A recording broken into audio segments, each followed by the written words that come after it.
Question number 10 matrix miscellaneous, बहुत आसान question है। बोल रहा है कोई मैट्रिक्स है ए जो सिमेट्रिक भी है और स्क्यू सिमेट्रिक भी है। फिर बताओ क्या इक्वेशन बनेगी।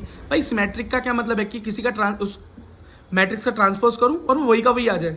ए का ट्रांसपोज करूं तो ए का आ जाए, और स्क्यू सिमेट्रिक का मैट्रिक्स क्या है कि ए का ट्रांसपोज करूं वो माइनस ए के बराबर आ जाए। ये दोनों इक्वेशन दे रखी है, दोनों को आपस में काट लिया तो क्या हुआ, ए ट्रांस मतलब ए आपस में कैंसिल हो जाएगा, सेम है। ये क्या हो जाएगा 2a, अब 2 यहाँ मल्टीप्लाई उधर जाके 2 से डिवाइड 0 से डिवाइड 0 हो जाएगा, ए इक्वल्स टू 0, और ये इक्वल्स टू 0 क्या है, ए 0 मैट्रिक्स के बराबर है, क्या है ऑप्शन बी।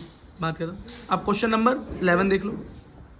बोल रहा है ए जो है स्क्वायर मैट्रिक्स कैसी दे रखी है कि ए स्क्वायर करें तो ए के बराबर है। ये गिवन है, क्या गिवन है कि ए स्क्वायर ए के बराबर है।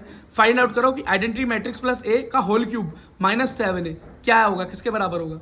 ठीक है भाई, कर लेते हैं। तो जरा इसको नॉर्मल लिख ले, आइडेंटिटी मैट्रिक्स प्लस ए -7। अब भाई क्यूब का मतलब क्या है, मतलब 3 बार आपस में मल्टीप्लाई यही तो होता है ना। तो ये हो गया i plus A, I plus A, I plus A, 3 बार लिख दिया, -7 है ना। अभी किसी जैसे 2 है, 2 का मैं क्यूब कर दूँ, उसका मतलब क्या है 2 × 2 यही तो मतलब है। तो मैंने खोल के लिख दिया इसको, कोई दिक्कत नहीं है। पहले इन दो को आपस में मल्टीप्लाई कर लो। कैसे करोगे, पहले i की मल्टीप्लाई इन दोनों से, फिर a की मल्टीप्लाई इन दोनों से। तो i × i I square, i × a I A, plus a × i A I, a × a A square, plus i plus a -7a। बात समझ में आ गया। याद रखना भाई, आइडेंटिटी मैट्रिक्स को किसी के साथ भी तुम प्लस करो तो वही मैट्रिक्स उसका आंसर आ जाती है। और आइडेंटिटी मैट्रिक्स का चाहे स्क्वायर करो चाहे क्यूब करो, कुछ भी करो, वो i के बराबर ही रहेगी। तो यहाँ पर जो i स्क्वायर है वो हमेशा i के बराबर ही रहेगा। ठीक है, i × a के बराबर ही रहेगा, a × i के बराबर ही रहेगा, कोई दिक्कत नहीं है। और a स्क्वायर तो a के बराबर है, पहले ही दे रखा है। तो इस इक्वेशन में जो जो पता है हमें लिख लेते हैं। तो i का स्क्वायर i के बराबर ही हो गया, a × i × a, और a का स्क्वायर a के इक्वल ही है, लिख दिया i प्लस a -7a। तो यहाँ पर क्या हो गया, a plus a 3a, i plus a 3a, i plus a equal to -7a।